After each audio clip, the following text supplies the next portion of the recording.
മണ്ണിടിച്ചിൽ ഭീഷണിയെ തുടർന്ന് കാസർഗോഡ് ദേശീയപാതയിൽ ഗതാഗത നിയന്ത്രണം ഏർപ്പെടുത്തിയെന്ന വാർത്ത വരുമ്പോൾ അരുൺ പാറയ്ക്കൽ കൂടുതൽ വിവരങ്ങളുമായി നമുക്കൊപ്പം കാസർഗോഡ് നിന്ന് ചേരുകയാണ്. അരുൺ, സ്ഥിതി ഇത്തിരി രൂക്ഷമാണോ? Good morning.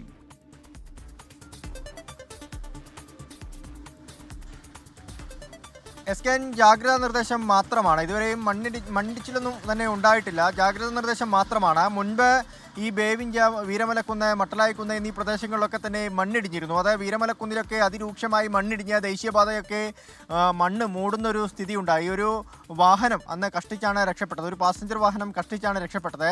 ബേവിഞ്ചയിലും സമാനമായ രീതിയിൽ 2 തവണ മണ്ണിടിഞ്ഞിരുന്നു. അതുകൊണ്ടാണ് ഇപ്പോൾ ഒരു ജാഗ്രതാ നിർദ്ദേശം, പ്രത്യേകിച്ച് ഈ ഓറഞ്ച് അലർട്ടൊക്കെ നിലനിൽക്കുന്നതിനാൽ ജാഗ്രതാ നിർദ്ദേശം ജില്ലാ കളക്ടർ പുറപ്പെടുവിച്ചിരിക്കുന്നത്. മറ്റ് അനിഷ്ട സംഭവങ്ങളോ അപകടങ്ങളോ ഒന്നും തന്നെയില്ല. പക്ഷേ മഴ ഇങ്ങനെ നിൽക്കുകയാണെങ്കിൽ ഏതെങ്കിലും കാരണവശാൽ മണ്ണ് ഇടിഞ്ഞാൽ അത് വലിയ തോതിലുള്ള ഒരു ബുദ്ധിമുട്ടിന് ഇടയാക്കും. ആളുകളൊക്കെ തന്നെ ആ വഴിക്ക് ധാരാളമായി സഞ്ചരിക്കുന്നുണ്ട്. അതുകൊണ്ട് യാത്രക്കാർക്ക് ആർക്കെങ്കിലും പരിക്കേൽക്കാനുള്ള ഒരു സാധ്യതയൊക്കെ മുന്നിൽ കണ്ടുകൊണ്ടാണ് ഇപ്പോൾ ഇങ്ങനെ ഒരു ജാഗ്രതാ നിർദ്ദേശം ഉണ്ടായിരിക്കുന്നത്, ഒരു മുന്നറിയിപ്പ് ഉണ്ടായിരിക്കുന്നത്.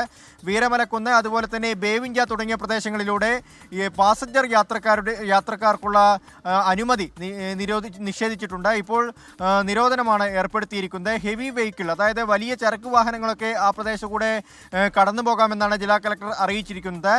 ചെറിയ പാസഞ്ചർ വാഹനങ്ങൾ മാത്രമാണ് ഒഴിവാക്കിയിട്ടുള്ളത്. എസ്കെൻ, താങ്ക് യു. അരുൺ പാറയ്ക്കലാണ് വിവരങ്ങൾ നൽകിയത്. ജാഗ്രത മുൻകരുതലൊക്കെ എടുക്കുക.